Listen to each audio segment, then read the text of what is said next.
Ce barbecue Weber n'est pas impressionnant. Je vais le transformer en une station de grillade mobile ultime. Bon, c'est un chariot de grillade. Je vais vous montrer comment en fabriquer un aujourd'hui. Si vous cuisinez au gaz au lieu du charbon, restez quand même, je pense pouvoir vous convaincre avant la fin de la vidéo.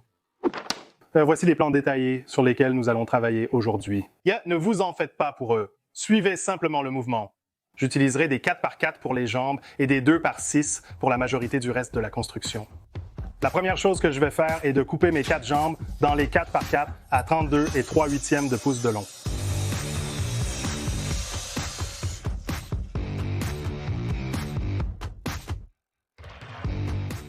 Je vais mortaiser une section ici pour que mon 2x6 s'adapte ici à fleur pour donner à ceci une force supplémentaire. Cette partie, vous n'avez pas à la faire. Vous pouvez simplement envelopper autour des jambes si vous voulez pour garder les choses simples.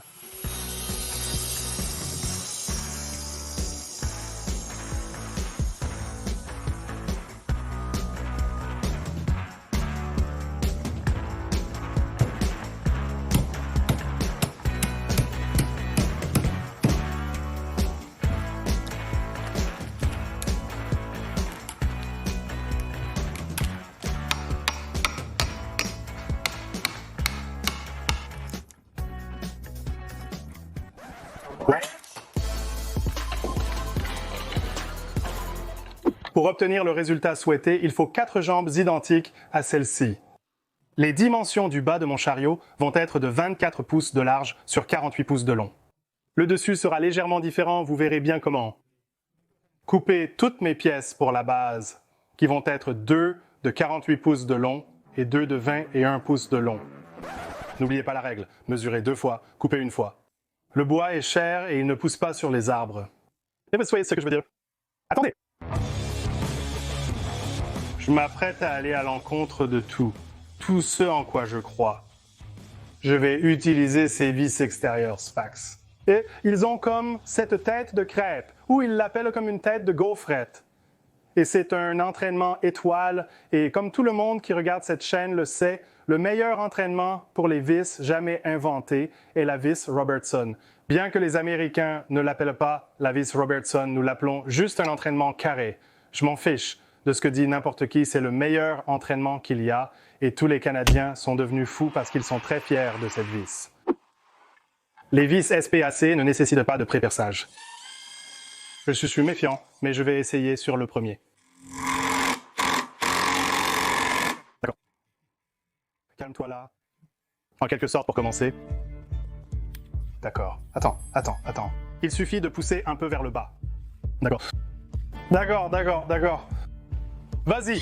Maintenant, une fois que c'est à niveau, arrête. Un peu plus, c'est bien parfait, d'accord. Eh bien, en fait... Je dirais que cela fonctionne plutôt bien, évidemment. Il ne s'est pas divisé et je veux dire que je suis assez proche de la fin du tableau, là-bas, où je devrais dire que tu étais assez proche de la fin du tableau et il n'y a pas de division. Alors passons au suivant. Attrape-moi cet autre 4x4.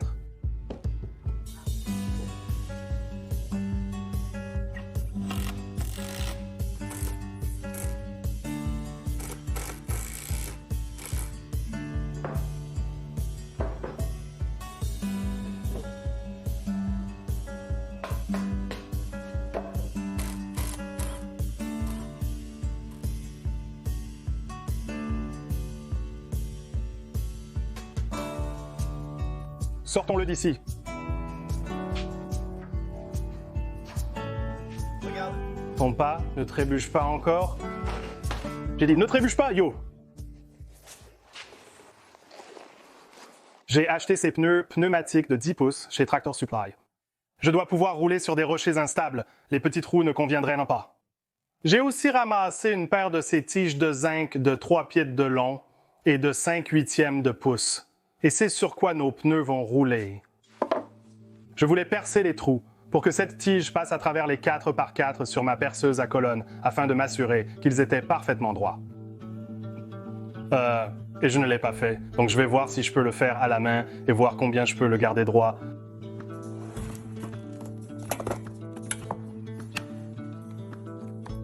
Et tout ce que j'ai, c'est un demi-pouce. C'est décevant car j'aurais besoin de 5/8.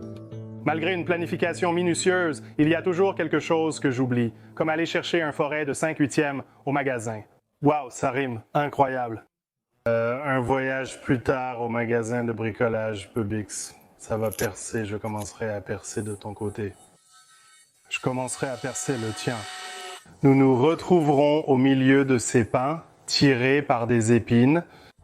Bizarre. Que faire?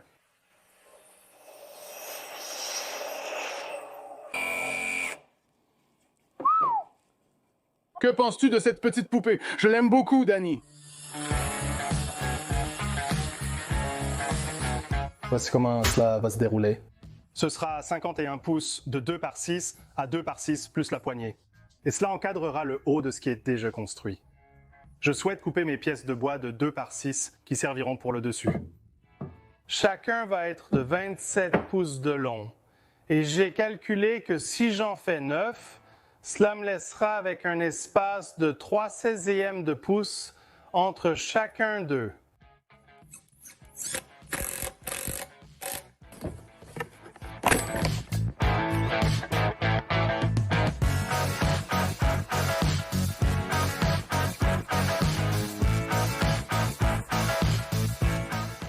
Je ne peux pas assez recommander ces outils Milwaukee M12. Je veux dire, ils ne me parrainent pas, ou quoi que ce soit, bien que s'ils veulent t'appeler. Moi, Ils sont mauvais dans l'os, je veux dire, ils sont des bêtes.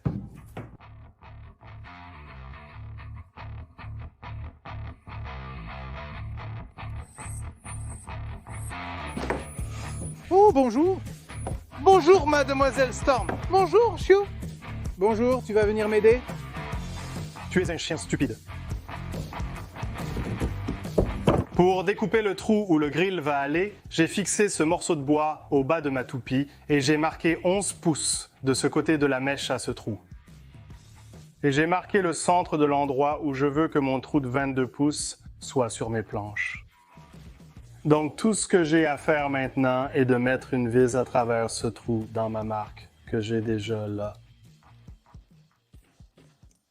Pour être franc, une défonceuse à plongée serait idéale pour ce travail, mais je n'en ai pas. Je vais donc simplement abaisser doucement la défonceuse.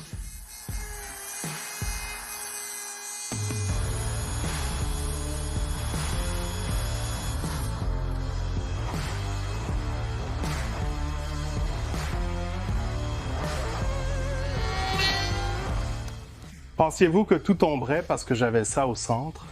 Je me demande combien d'entre vous ont regardé ça en pensant « ce gars est un idiot ». Tout va s'effondrer avec ça au centre. J'ai oublié de mentionner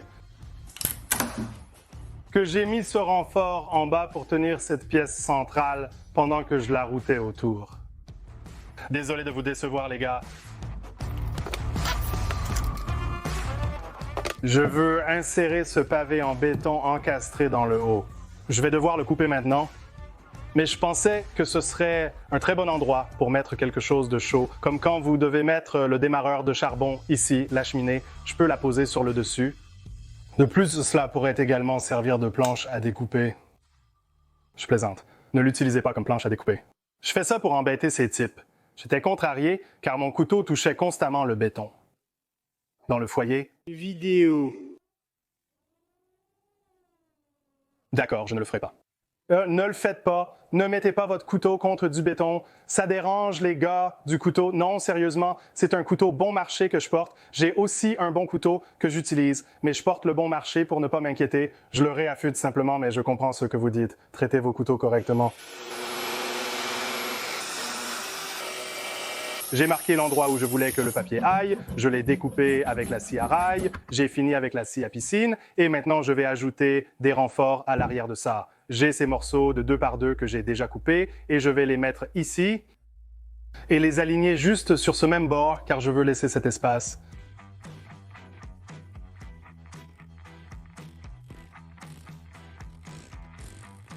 « 50 a raison pour laquelle j'ai fait en sorte que le pavé soit ici pendant que je faisais. Cela était pour que je puisse m'assurer qu'il avait cet espace et maintenant, je vais utiliser ces supports en 50 ou supports d'angle, comme vous voulez les appeler, et je vais les utiliser pour maintenir le béton en place lorsqu'il tombe du haut. De cette façon, je sais que tout sera à niveau en ayant cela à l'envers, et tant que j'appuie sur le dessus de la table pour le serrer contre mon établi ici, tout sera à niveau avec le papier. Alors laissez-moi faire ça maintenant. Oh, une chose de plus, j'aurais dû en acheter 8 de ceux-ci. J'en ai acheté 4, donc je vais les mettre pour l'instant, et nous verrons comment cela fonctionne.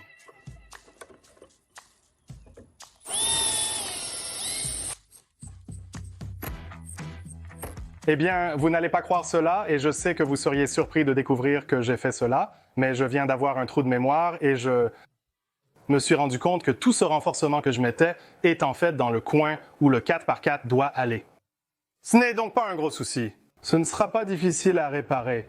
Je pense que je peux simplement retirer cette pièce de chaque côté et couper environ 3 pouces, enfin 3 pouces et demi, et ce sera parfait.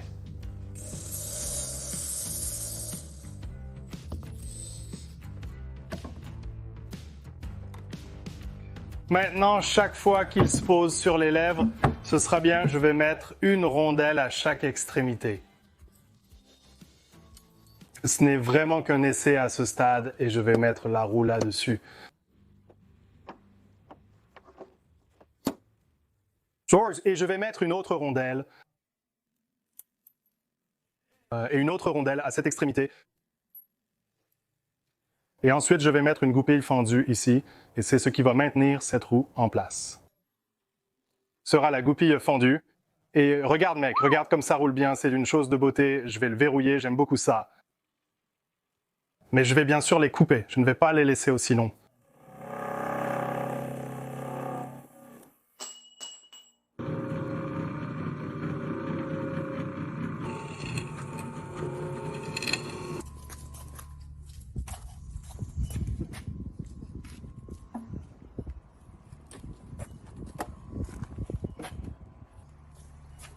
D'accord. C'est incroyable, merci beaucoup. Mettez-vous en ligne avec ça. Descends en bas.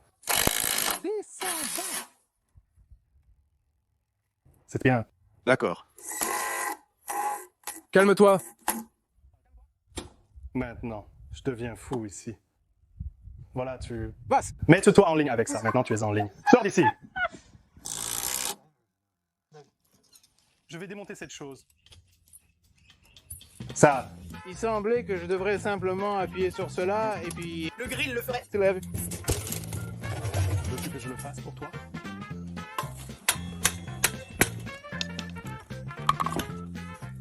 regarde ça, je le savais. Je savais que je pouvais le faire, je croyais en moi.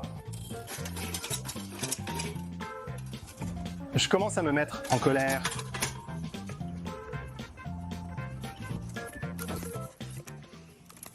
D'accord, après beaucoup...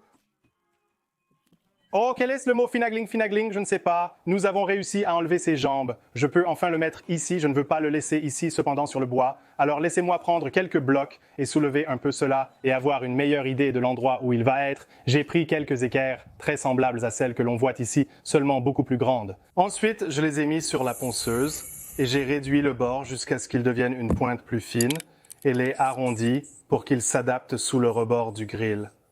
Et puis j'ai pulvérisé de la peinture noire haute température sur eux et j'ai fini avec ceci. Il a une courbe pour éviter le grill. Vous pouvez voir comment cette lèvre supérieure est poncée et ensuite cette partie ici se fixera sous le plateau de table.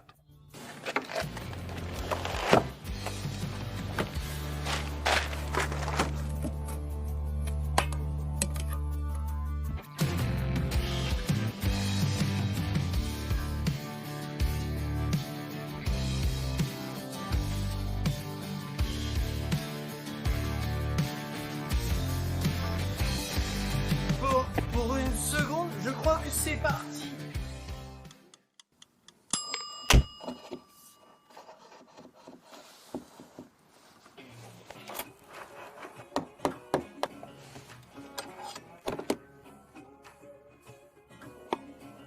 Zouf. Et oubliez la machine à laver.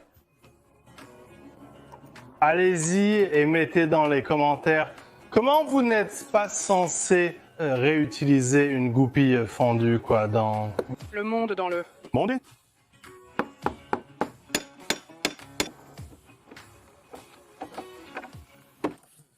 Ah, j'ai déformé ma tige de métal. Les enfants, si j'avais réfléchi, j'aurais pris un morceau de bois et l'aurais placé ici. Et ensuite, j'aurais frappé le morceau de bois. Mais je n'étais pas en train de réfléchir.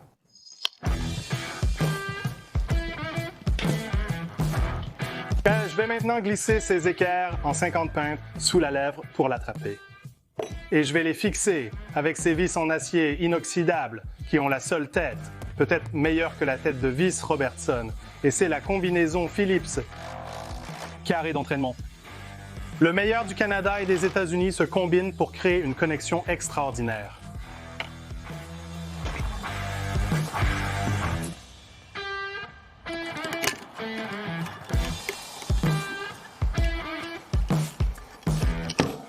Pour la poignée, j'ai pris ce gros tourillon en bois et je l'ai peint en noir. J'ai pris ces crochets à vis au magasin pour les monter sur le côté et y accrocher tous les accessoires de barbecue.